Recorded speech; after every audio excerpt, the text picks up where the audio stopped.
Hello, I'm Tom Rogers, and this is the Rebel Education Podcast.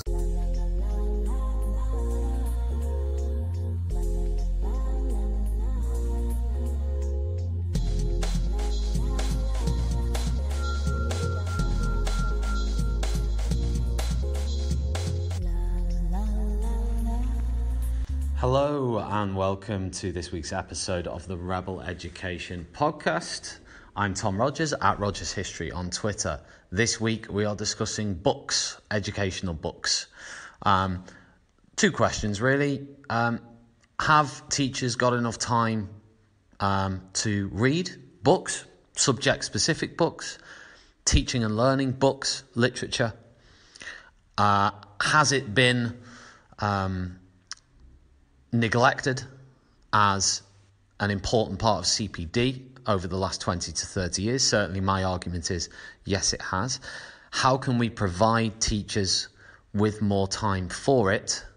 And finally, which books do I recommend, or which books have I read since the start of my career that have really influenced my thinking in education? I'll be totally honest with you. I haven't actually had that much time to sit down and read full books, educational books, but I have read some. So I'm going to talk about the ones that I have used extensively, the ones I've used the most, the ones I've read. And then also on the podcast, we have contributions from Nikki Beniams, who is an executive head teacher from Yorkshire, who is going to share her favourite educational book. Jill Berry, who you'll know from Twitter, who's an educational consultant, former head teacher, and also Kate Jones, who has a new book just out called Love to Teach.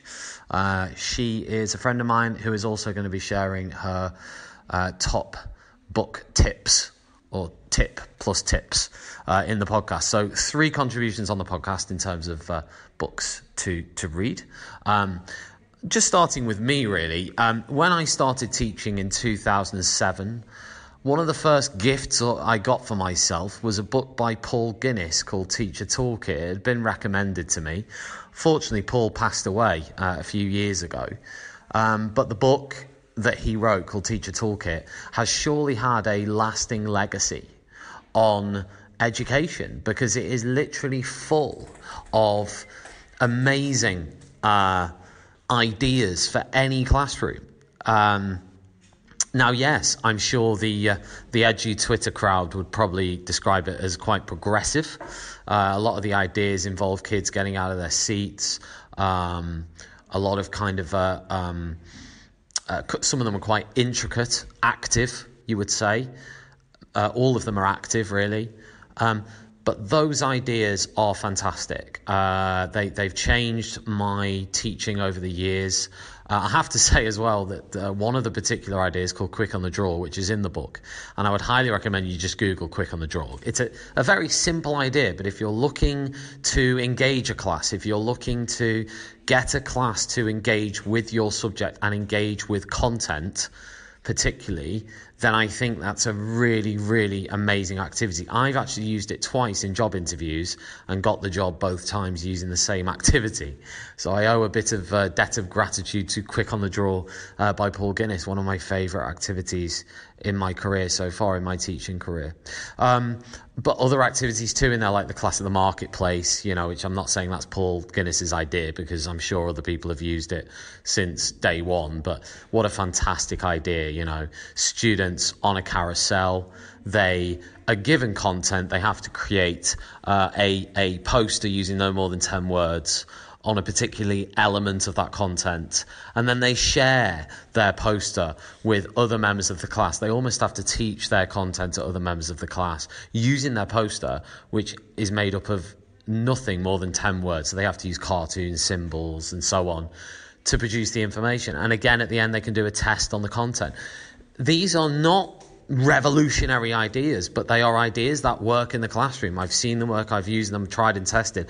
And that book, I've just dipped in and out of it, over the last 10 years. Not so much in the last few years, because I've used it so often that I just know the activities and I know how they work and how they can be adapted. But if you're a new teacher, a newish teacher, then get that book, because it's brilliant as a reference book to dip in and out of. Another one that I've really liked, and these are more recent examples, would be the Making Every Lesson Count book. I think it's by Andy Fabi.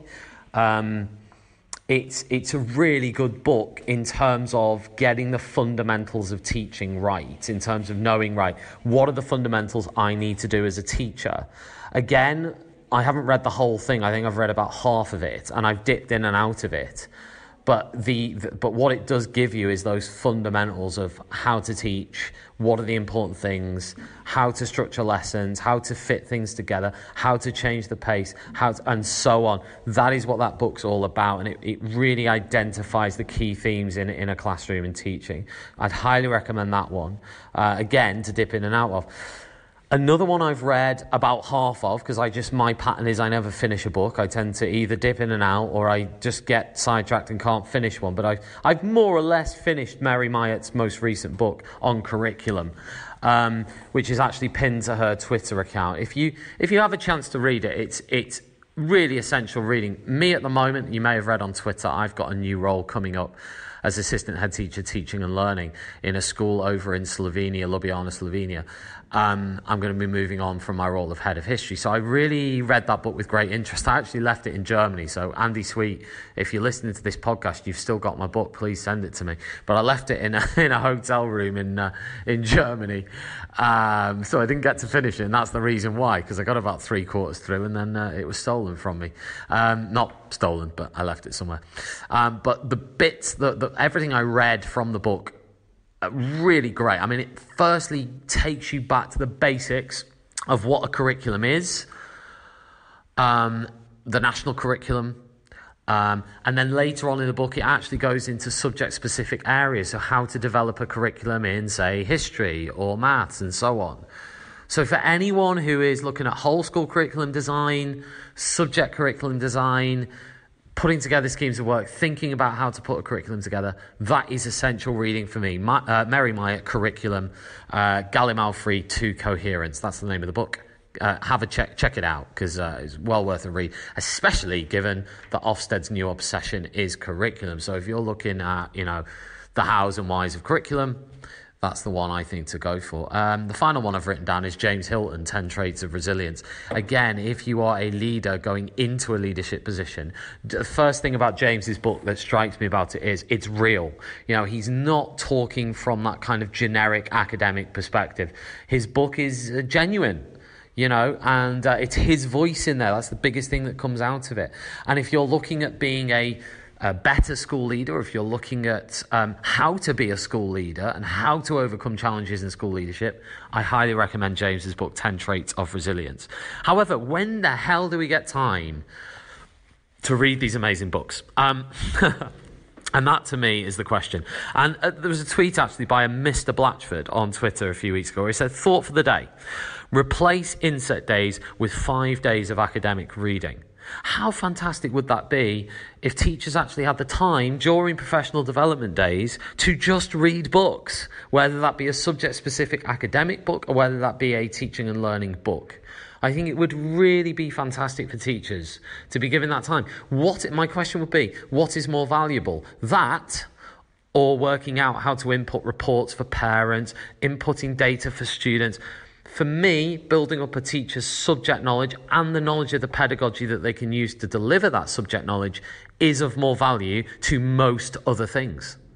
So for me, this idea of having professional learning time, which involves simply reading, maybe together as a department, maybe individually, whatever, but being able to just absorb that information, relax with that information, reflect on that, I think that would be so powerful. Do teachers have much time to read? In my experience, absolutely not. You're running around during the free time that you have to get that last minute planning, photocopying done. You're firefighting. And the thing is, with reading, it's often seen as not essential to the next day.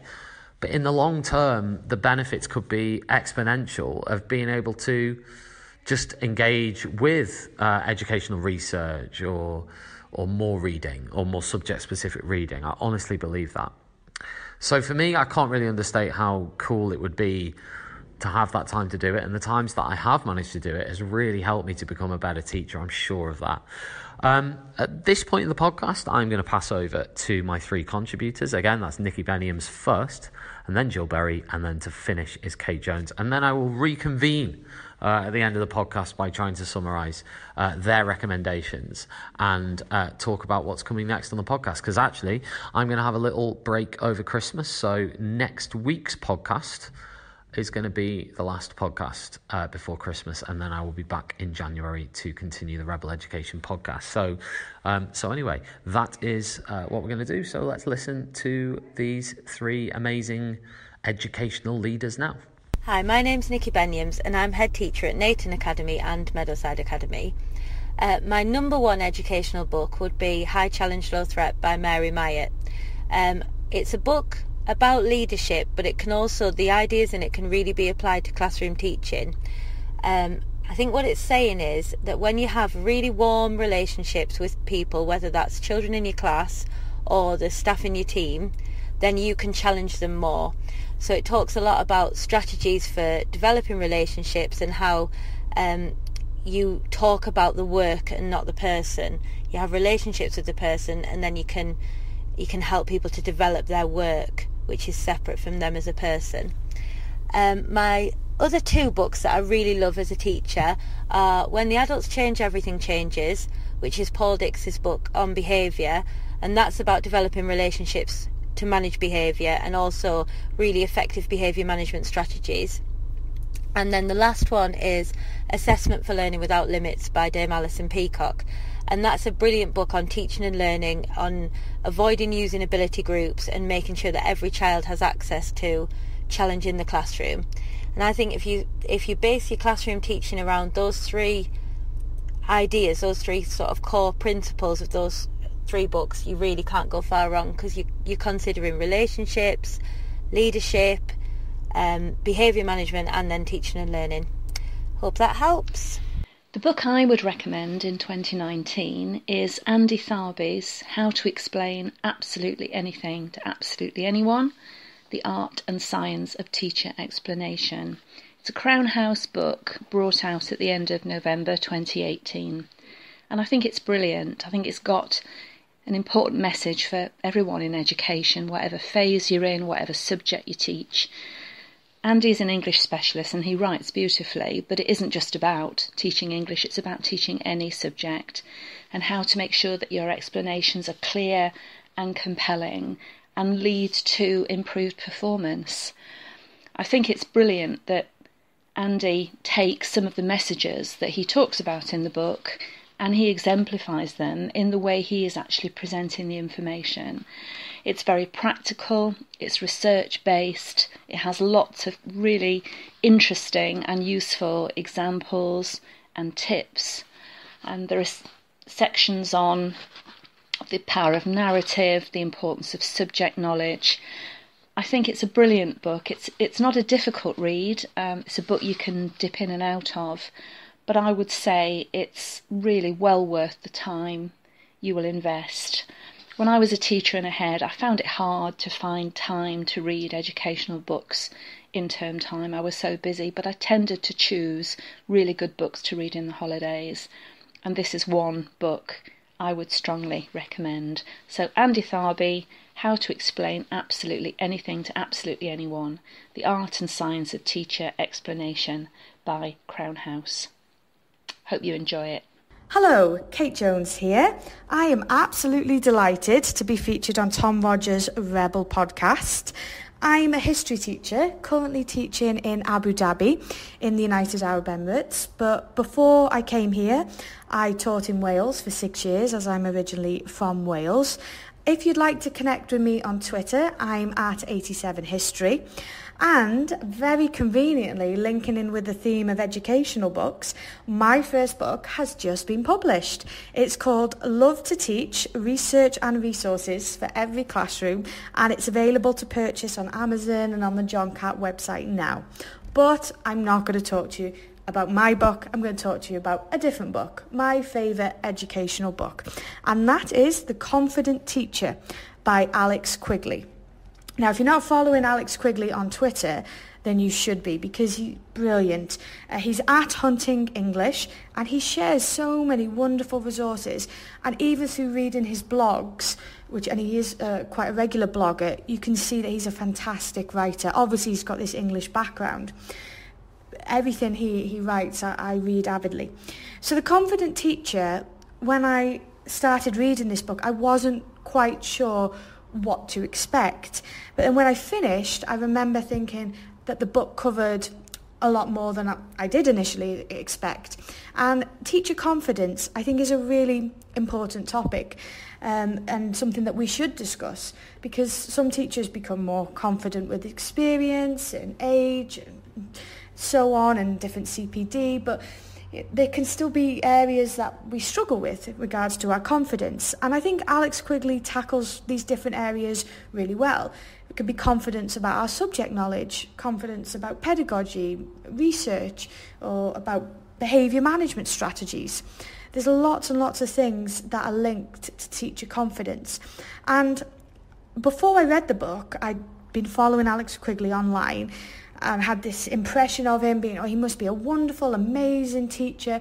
And in his book, he's so honest, and he writes about bad days, bad lessons he's had, mistakes he's made. And it was really refreshing, because I just didn't imagine someone who I see is so talented as Alex Quigley ever saying that he'd taught a bad lesson or a lesson that went completely wrong. But he did, because we all do.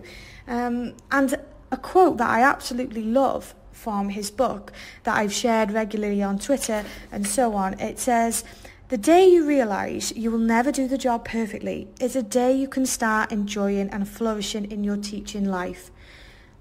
I found that completely liberating. Now, whilst this would be a great book for newly qualified teachers, I read this book after 6 years in the classroom.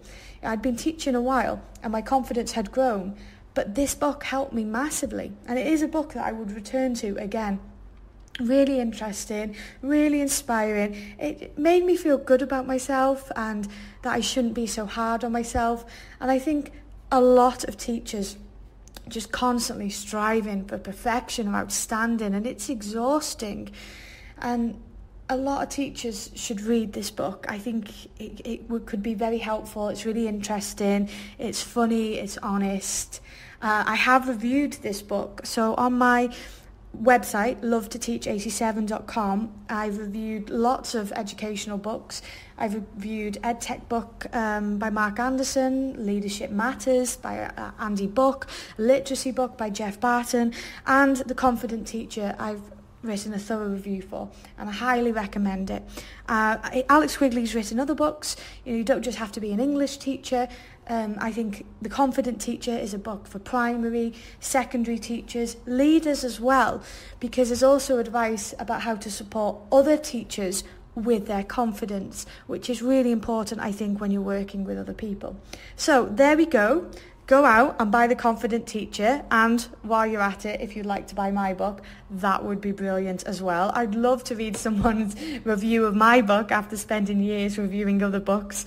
I just hope people are kind. But anyway, yes, lots of books. I love to read, I love to teach, but I often share the books that I read on Twitter, and I love talking about books with my colleagues, with my friends, and I look forward to hearing the other recommendations. Thank you. Thanks to Nikki Beniams, Kate Jones, Jill Berry. Thank you so much for your contributions on the Rebel Education podcast. So interesting to hear people's book recommendations. So much to take away from what these people have said. I mean, if you want advice, then these three people are good people to take advice from in terms of what to read. Thank you so much for listening to the podcast this week. As I say, next week will be the last podcast before the Christmas break. So I will do all my Christmas wishes next week to you. But for now, have a fantastic week. Have a fantastic weekend. I hope you started to get into the Christmas spirit. And see you next week, guys. Bye.